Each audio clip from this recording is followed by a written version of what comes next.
Teman-teman, Allah tahu kita lemah. Wa khuliqal insanu dha'ifan. Allah tahu segala macam kesulitan, segala macam ujian yang kita harus hadapi di dunia ini. Wallahu ya'lamu wa antum la ta'lamun. Nah, jadi ketika kita dihidupkan di dunia ini, Allah tahu segalanya. Apa yang akan kita hadapi, apa yang akan kita lalui, ujian apa yang akan menimpa kita, godaan setan seperti apa yang akan kita hadapi. Maka dari itu, dengan kasih sayang Allah, dengan bentuk perhatiannya Allah kepada kita, bentuk cintanya Allah kepada kita, Allah menyuruh kita untuk melakukan berbagai macam ibadah, seperti sholat, ya, seperti puasa, berhaji, umroh, ya, zakat, sodakoh. Nah, itu tujuannya untuk apa sih teman-teman? Ya, sholat. Untuk apa sholat kita lakukan dalam sehari minimal 5 kali ya, yang wajibnya itu 5 kali. Untuk apa sih? Apakah Allah ingin merepotkan kita? Apakah Allah ingin membuat kita susah, ya, sehingga kita harus menyisihkan waktu untuk melakukan sholat, gitu ya.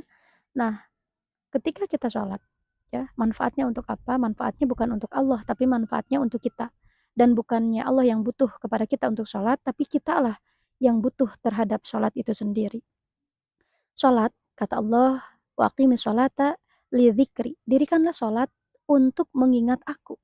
Jadi tujuan ibadah, bermacam-macam ibadah itu tujuannya adalah untuk mengingat Allah. Nah, jadi kalau kita sholat, kita puasa, kita umroh, tapi kita tidak mengingat Allah, yang kita ingat hanya dunia, yang kita ingat hanya hal-hal di luar Allah, maka sebenarnya kita tidak sedang mengingat Allah dan kita tidak sedang melakukan ibadah itu. Nah, ketika kita ibadah, kita mengingat Allah, apa manfaatnya untuk kita? Ya, kata Allah di dalam Al-Qur'an, "Ala bidzikrillah tatmainnul qulub." Ingatlah, hanya dengan mengingat Allah hati menjadi tentram, hati menjadi tenang. Nah, jadi teman-teman, bentuk cintanya Allah kepada kita adalah menyuruh kita untuk ibadah, menyuruh kita untuk ibadah, untuk ingat kepada Allah, dan ketika kita sudah ingat kepada Allah, hati kita akan menjadi tentram. Ketika hati kita sudah tenang, maka segala macam aktivitas yang kita lakukan di dunia ini pasti akan mudah kita lakukan. Jika hati kita sudah tenang, maka segala macam kebahagiaan pasti akan datang.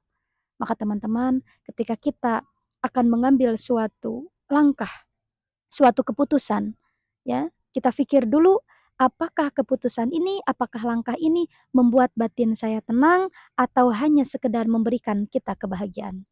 Karena sesuatu yang membahagiakan belum tentu menenangkan, tapi segala sesuatu yang menenangkan pasti menarik berbagai macam kebahagiaan.